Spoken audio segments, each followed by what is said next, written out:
What happens when two seasoned business leaders get together?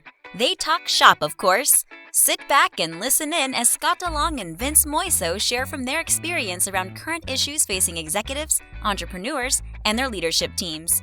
The CEO Podcast starts now.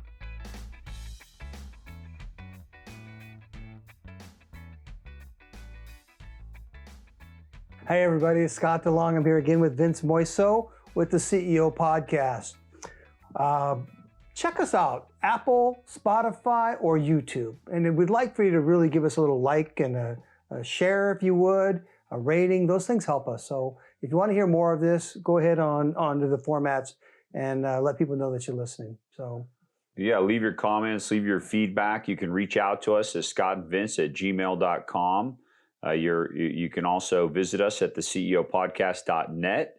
We want your feedback. I mean, we've used many topics from several guests over the last 3 seasons, and so we'd like to continue to do that and obviously be talking about what's relevant to you. So we got a hot topic, hot because it's happening right now for your company certainly, and in mine as well, and that is event planning. Yeah. So I'm not going to say I am a event planner, but I have to plan a lot of events, and we'll talk a little bit about some of the things that we do as an organization, some of the things that we have failed to do and the consequences of those in the past. Yeah. So, in fact, I'm going to start out with this. I had a client last year is talking about a trade show that they were going to, and I asked them, how did it go? And they said, well, it was great. You know, there was always a last minute scrambling, but that happens all the time. And my response was, but it doesn't have to happen. The last minute scrambling does not have to happen. It actually doesn't. All right. We can plan for most of the things that are going to happen. Yeah. And we want to talk a little bit about how your organization goes through and does that. I'll give you some input on what I suggest doing as well. So let's talk. You got a trade show coming up. Let's talk about trade shows to start. Right? Yeah, trade shows. I have a love-hate relationship with trade shows. Yeah. You know, 2 words can really describe, and I can sum it up. Details matter. Yeah. I mean, that's it. I mean, when it comes to event planning, and I've gotten pretty dang good at it over the last 20 plus years, because that's how long I've been doing it. You know, I've been in the multiple companies that I've owned and run and led. I've been directly involved in trade show and event planning. Well, yes. However, the goal of leadership is to get ourselves out of those day-to-day things as well. And I've done that, yeah. Yeah, so your 20 years of experience matter, and how to translate that to the next level. Folks that have to get the work done. Yeah, what matters. So that they pay attention to the details. Yeah, no, I bring that up simply because I've failed so many times that I really pay attention and know what not to do, right? Yeah. And I think that's that. You know, I've had just countless misses from, you know, hotel faux pas to shipping. You know, just not even getting specific products that are needed to be displayed, to dinner reservations, to, you know, I don't know, the list is really long, and I've had a lot of those misses. And I think what is important as we fast forward to the point that you just made, I mean, on staff at my business, we have somebody that's totally dedicated to event planning, and she's freaking amazing. Yeah, like she's so good. I'll give you a very specific example because it literally happened last week. I personally gave poor direction on the hotel reservations, because you have to, you have to make those reservations 6 months or more in advance. That's right. Especially because we wanted specifically the hotel that's attached to the convention center, because it makes it a lot easier than everybody that's coming in. You're just walking right into seeing people in the elevator. Yeah, no, right? It's really great. My point is I didn't do a great job of explaining the dates that were needed for everybody that were coming in, and the inflow. Who and comes so we didn't have enough. We didn't have enough. We didn't have enough rooms. And now, you know, even though we're still 3 months out, it's booked. We can't get a specific night And so she did just an excellent job of pivoting and finding a hotel that's very close by and shifting half of our people, over to that hotel, which I'm so thankful for her. I'm not the one doing it, but I'm thankful that she was able to remain calm and keep the ball moving. And I think that's really at the end of the day what it takes. So the other word that I would say this is checklist. You got to have a checklist. I'd say so. You just have to have a checklist. Yeah. I mean, you really, what I do is go through with my team. They do all the execution and the planning, all of that. But I'll sit down with them and create that initial checklist of all the things that have to get done, so that as we meet on a weekly or biweekly basis, so the frequency of our meetings increase as we get closer to the event. Sure. But we're planning early on. I mean, we literally start planning for the next trade show the day after the one trade show. That was going to be my point. So we have a checklist, and it's a running checklist because last year we learned something new, and next year we're going to learn something new, right? Yeah. And that was going to be my point, is that the week after, right? Because people need to take a break, but the day or the week after the trade show is over, do a debrief, right? An after action report. What worked? What didn't work? What did we learn? What do we need to add to our checklist for next year? Yeah. If you try to remember it 11 months from now, we're going to miss it again, right? So work on the checklist at the end of the current trade show so that next year's is better. Well, and then, to that end, we're having a review meeting post trade show. So post event. So any event, whatever it is, we just happen to be talking about trade shows right now. But after that event, we have a post meeting, what worked, what didn't work. Good. And then we update the checklist accordingly. How do we want to do it different next year? And we make those changes. I mean, this year's a perfect example of that. I want to mention, so the upcoming trade show is Coverings. It's called Coverings, and it's happening April 18th to the 21st. It's at the Orlando Convention Center. And Scott and I will actually be doing a live recording of our podcast there. So very excited about that. And I'm excited about that episode because we're going to talk about the state of the economy and the state of the industry, specifically talking about the flooring industry and how that's impacting businesses and what you can do to plan properly to mitigate any unintended circumstances. So the back half of the year, right? So we'll talk a lot about this and that, but when you're talking about strategic planning, everyone does that at least once a year. Hopefully they do it once a year. And now we're going to be in the midway portion. Your plan can be updated and based on the new information, right? New economic data, or what's happening in your specific industry. And that's what this conversation is going to be about at the trade show. Well, and I know specifically, Scott, I just want to make mention of this. We have a lot of listeners in the flooring industry. I've been in the flooring industry for 25 years, and a lot of our listeners are within the flooring industry. So those of you that are listening, thank you so much for listening, first and foremost. Secondarily, we'd love to see you in the audience at Coverings. It's on Tuesday afternoon around 2 o'clock, Tuesday, April 18th, around 2 or 2:30. So if you want to join us for that live recording, we're going to have a guest as well, an industry guest.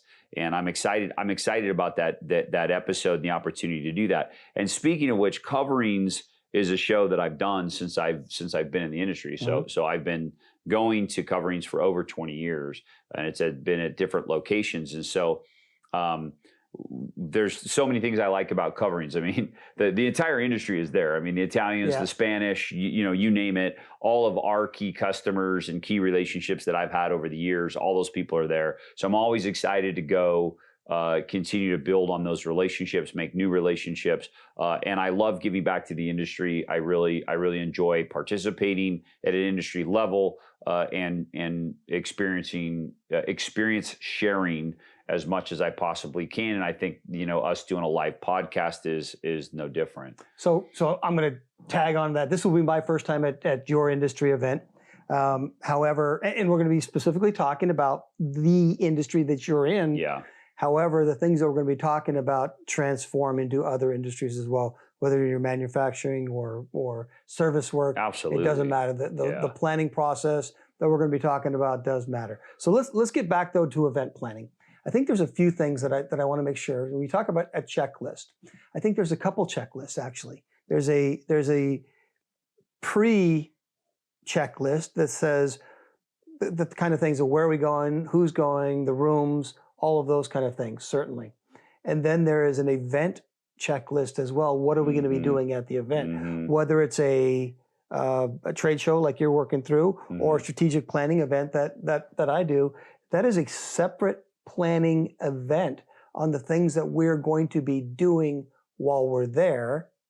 The first one is the things we can't afford to mess up on, right? What do we need to be prepared for? So I consider those two different planning sessions, multiple planning sessions, but two different planning opportunities. Well, we're fresh off our sales on-site, our strategic planning that we did. So, I mean, that's another event that we do a lot of planning for. And my team was spot on, right? The marketing team just nailed it. I mean, completely nailed it. And one lesson learned from that too, which thankfully we're very adept at, is having a plan B. Yeah. I mean, there are unexpected things that are going to occur at an event, and you have to be able to pivot immediately and shift gears into whatever plan B is. And we did that. We had to do that while we were on site on one occasion. We had to do that right leading up to the event, and it worked out just fabulously because, one, I've got a team. We meet regularly. We've got a checklist. We know all the details that are necessary that are going to go into making that event a complete success. So one thing I was going to mention too, because I just don't want to forget the thought, Scott, is one of the reasons I was bringing up coverings is, we had that post meeting from last year at coverings. We, as we're going through what worked, what didn't work, we immediately recognized, hey, we needed more space in our meeting room. Yeah. And the way that setup was going to be needed to be slightly different. So it was more conducive to having people in there and having more productive meetings. And then we said, hey, we should have had coffee for everybody, and we didn't do that. Details. I mean, it was just just little details, which, so I think it is really incredibly important that post event, which we did, same thing on the sales on site. So we made a great list of what worked, what didn't work, and what we're going to change for next year. That's really important because you're not going to get it right necessarily the first time, and that's okay, right? It's okay. You just have to be able to be prepared to, hey, let's go over it. Yep. Let's change it. Let's make it better. But it goes to what I said earlier. We're planning a year in advance. And you said a comment that was really interesting to me, is you had somebody say, you asked how the trade show went. It was like, a lot of last minute, details and blah, blah, blah, blah, blah. It's like, we had to do everything last minute. Well, my argument would be, well, you didn't plan right. Simple. That's it. My argument would be, then we can plan better for the next time. Yeah. Right. It's clear. Kind of go back to your story that the kid swings at a bad pitch and the third base coach is yelling at him. What good does that do? Right. So the language does matter here as well. Don't swing at that. Here are the things that we didn't do well, and here's some of the things that we can do to mitigate that for next time and do a better job. And why is that important to do it a year in advance? Well, you got a whole year to work on it. No, your memory is fresh. Do it when the pain was there, right? Super fresh. Oh man, I wish we would have, or too bad we didn't, or right? All of that stuff is happening. Everybody high fives each other after a trade show usually, right? We've done a good job. Sure. We've done all these positive things, and that's good to do too. Certainly, you want to give credit where credit is due, but we also want to take time to say, what can we do better for the next time? Yeah. And document that stuff. Yeah. Get it down so that we're not trying to remember, what was that problem we had? I don't quite remember. Yeah. I know we weren't feeling good about something. And too many companies do that. They wait until their planning event, which is 3 months before the trade show, they start working on it. Yeah. It's too late by then. Do it as soon as it's fresh. Do it as soon as it's fresh. Well, I think, recognizing too, Scott, when it comes to trade shows and events, there's so many things that are outside of your control, right? Yeah. And one of which that comes to mind is logistics, shipping.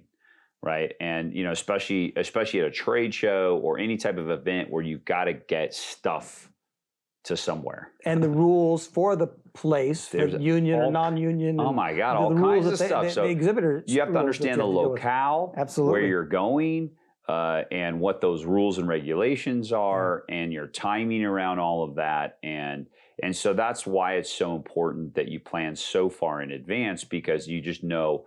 So example for us, because we're often making boards, right, that require concept boards, so you're taking tile product, sure, and you're setting it onto a board, and you're grouting it, and you're framing it, and you're doing all the specific stuff that might go on a wall or whatever it is that you're going to do with it. That takes time.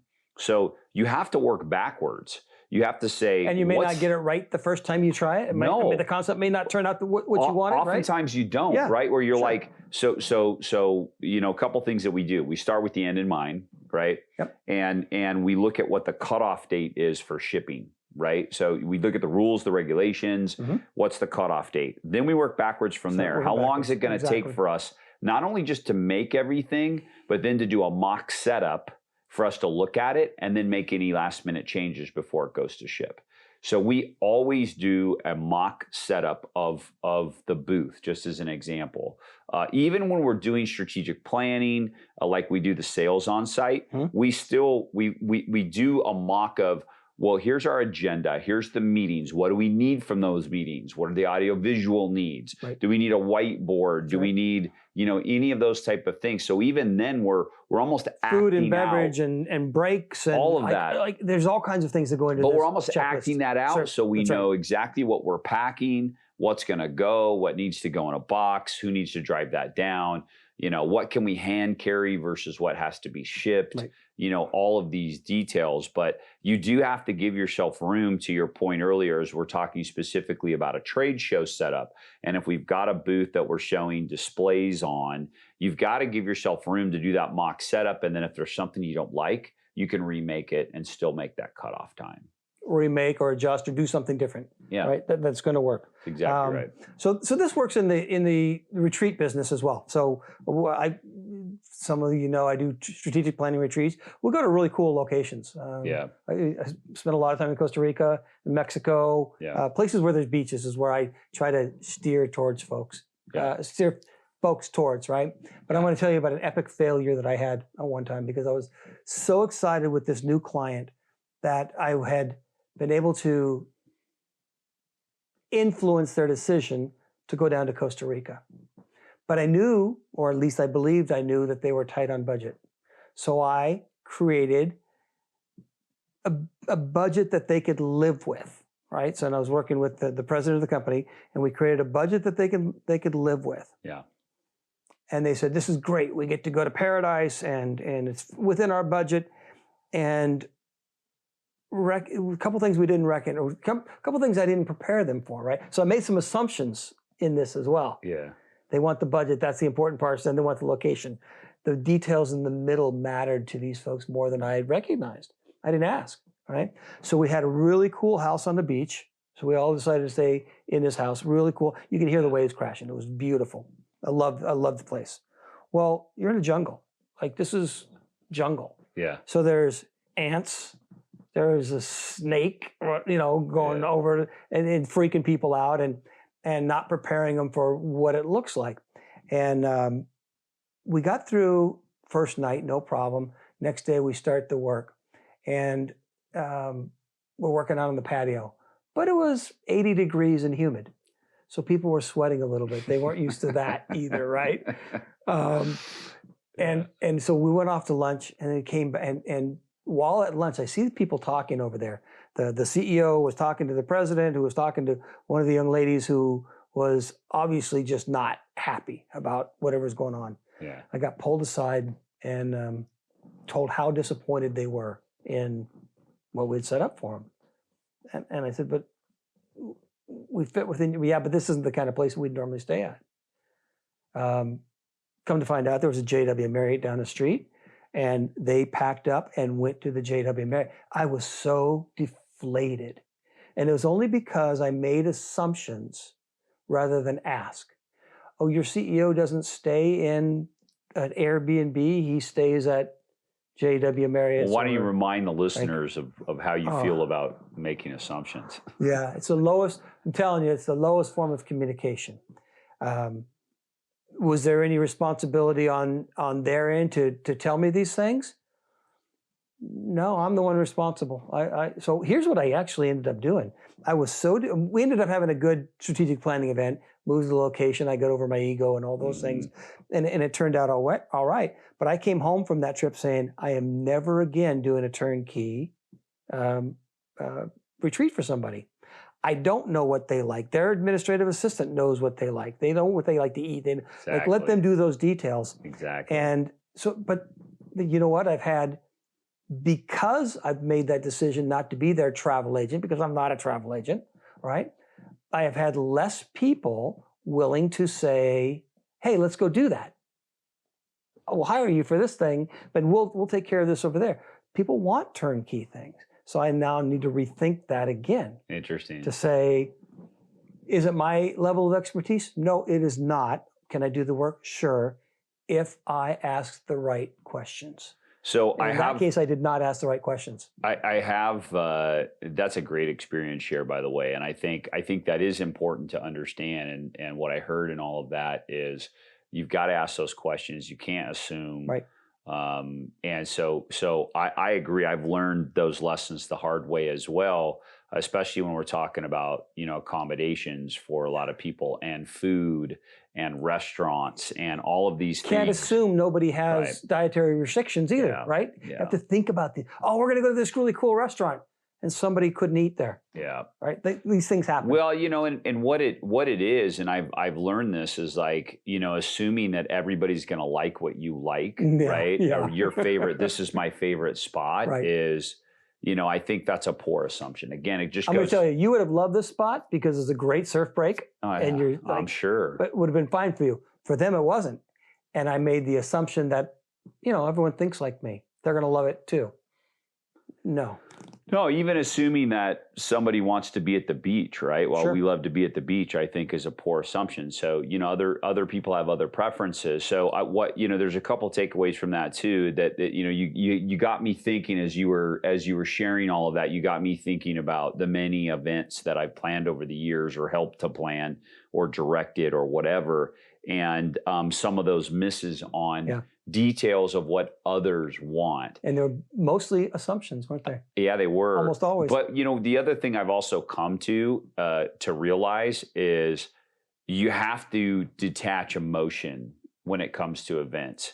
And you're never going to please everyone. It just is a physical impossibility that you could possibly customize an experience for everyone that, everyone's going to get exactly what they want. It's just not going to happen. That's right. And the way around that is another thing that you brought up there that you didn't mention, setting the proper expectations. That's right. And I think that level of communication. So what I've moved toward, and my team does an excellent job of this, we share the agenda early, even if it's not 100% complete, and we get feedback on the agenda. We share the accommodations early. This is what we're going to do. So we give people the opportunity to say, that's not going to work for me, or can you do this for me because I don't eat this or I don't eat that?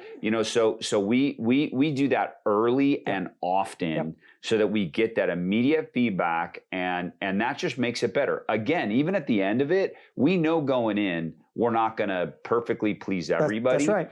But what we do is, again, in that post-meeting, we have that meeting with the people that attended the event. Yes. And we say, please give us your feedback. What didn't work for you? And we got, like, from the sales on site, there was, one gentleman in particular who gave it was excellent. We've already made that change for next year. Like, his feedback was awesome. We said, you know what? Done. That is a great idea. That makes sense. We're going to make that change for next year. And so it's great because sometimes you don't know what you don't know.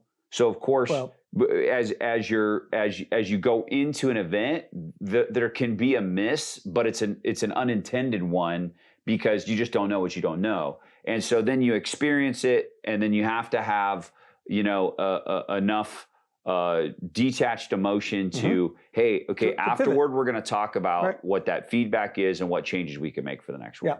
So I like your point about bringing everybody, making people aware and setting the expectations. So I was just writing on that this morning, talking about a trip coming up. And CEOs a lot of times want to say, okay, we're going to do this, we're going to do this, we're going to do this, we're going to do this, we're going to do this, right? Yeah. And you can do that. You're the boss. I don't recommend it, right? Yeah. You can have the proposals and get feedback. And while you won't get 100% of the people saying that's perfect, hardly ever, if you get the majority of them and you hear other people's feedback, you are going to get much more commitment to the concept of what you're going to be doing. Yeah. If I just dictated to you that we're going to go to Costa Rica, sitting on a beach at a beach house and listening to the waves crash, sounds great to me. Right?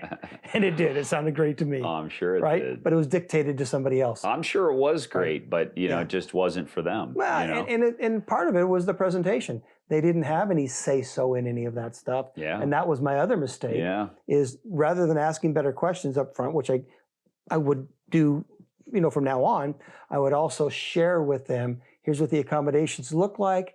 Here's the good and the bad. What do you think? And get the feedback from the folks that are going to be involved. Well, even for trade shows, Scott, we have very open discussions with the team and get their feedback. Now, I caution everybody not to over collaborate, right? So there can be you reach a point of over collaboration, and someone's got to make decisions. Eventually, a decision has to be made. Yeah. So sometimes you got to just move on and get stuff done. So we create deadlines for things. So we just have deadlines and we put it out, and we treat no feedback as good feedback. So in other words, it's, get us your feedback by this date. And if we don't hear from you, we assume everything's okay. And so we give the opportunity, but we also don't stretch it out so that we're losing time. Secondarily, there are appropriate times to collaborate and bring up. So I think if you over collaborate, your meetings aren't going to be very efficient or productive, and things like that. So you want feedback, you want the buy-in, and you have to be careful not to over collaborate. So it is a little bit of a dance. There's a balance. There is a balance to that, without question. I'll differ a little bit with you on that, is that I would prefer to over collaborate than under collaborate. If I had a choice, right, just making decisions in a vacuum or spending way too long on them, I'd probably err towards spending way too long on them. Now, that's got to be adjusted, and you got to work back and get well, I get it. You got time. PTSD from that experience, so. Yeah. No, I'm not guessing at what anybody wants anymore.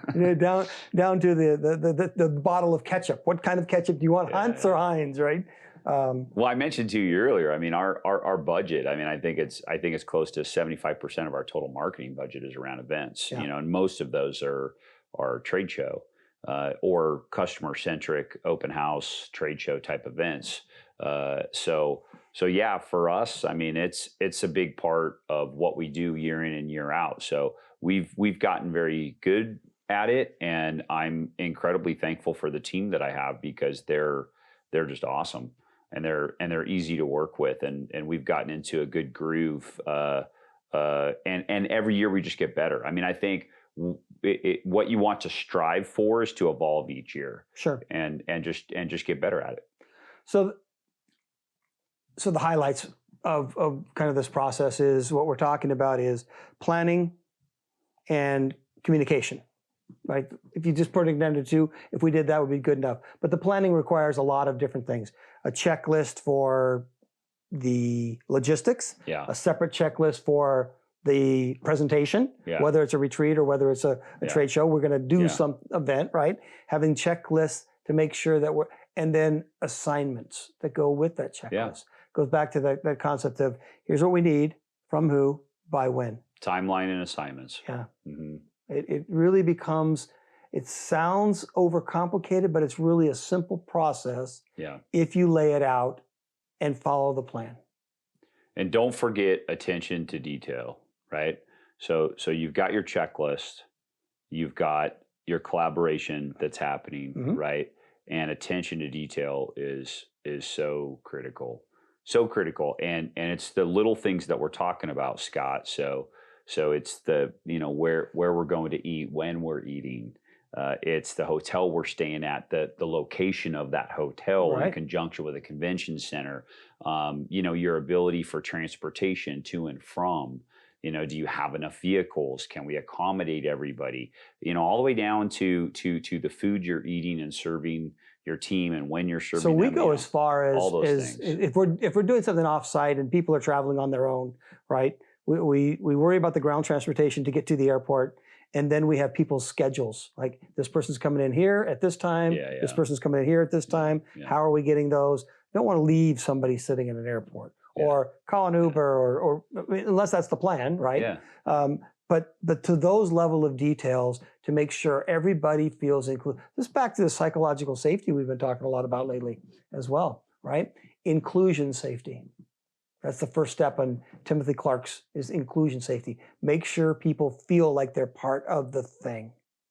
Well, we created I'll tell you what else is like, the on-site, we'll do the same thing for the trade show, but we created a WhatsApp group for messaging, and that agenda went out to everybody on a daily basis, a repeat of the agenda for the day, when we're leaving, where we're going, all of those things. It was an opportunity when we had to shift or pivot on a few things. That's where it was announced. It was, we took, in my opinion, we took our communication to a whole other level, and everybody committed to working off of that group messaging. And man, it was, I'll tell you, because we had weather issues, we had all sorts of crap that was going on that completely out of our control, and we had to pivot a few times. And without that level of communication, we wouldn't have known exactly where to meet up and when to meet up and what to do and how to pivot. So I just, and that in and of itself makes for a great experience, so even though things didn't maybe go not perfectly, for the person who's responsible for all the little details, because they're always like wedding planners, right? They're always scrambling. So she got someone's got to do that. So let me just tell you, God bless them. I'll end with this. That we use Mark Kohler's platform, Lead with Purpose, and part of Mark Kohler's platform is recognitions. And so let me tell you, she got a boatload of recognitions on Lead with Purpose, and so and everybody else out partying and drinking, and she's busy working on the next set of she's problems. working on the next thing. You got to give people, you got to credit to those. It's folks just those little things that people like that do. But that's also what's important with, so we talk about how to run a meeting, having the checklist, how to collaborate, attention to details, all that is, you got to have a planner. Just even if you don't have somebody like that on staff, there are event planners that do that for a living. And I'll tell you, hire them. Those event planners are great. If you get a good one, they're worth every penny. So allow someone else to do that for you that can really handle all those details. You won't regret it. Yeah, you won't. So I've got a couple, we call them mini ebooks or white papers or whatever. And people, if you want to know some of this stuff, we've got it written down. Just shoot me an email. We'll send you that kind of stuff. Is it perfect for yours? No, but it's a good guideline. Start there and work based on your after action reports and figure out what needs to be added there. But get yourself a checklist. Get yourself a process checklist as well. No question. All right. We're out of time. We are. Okay. Yeah, that was a good one. I think we're it. If you made it this far, thanks for listening. Appreciate you as always. And again, check us out at Coverings. And don't forget the feedback. Yeah. Please, any feedback, topics, we want it all. Check us out at Coverings, April 18th, Tuesday, April 18th. At that show, we'll be doing a live recording. Love to see many of you in the audience. Make sure to come up to us afterward. I'm glad to chat after that. And till next time, cheers. Cheers. Thank you for joining us for the CEO Podcast. Please visit us at theceopodcast.net, where you can learn more about our co-hosts and listen to past episodes. If you would like to have a discussion and dive deeper into any topic, there is also an option to contact Scott or Vince to schedule some time with them. Thanks for listening.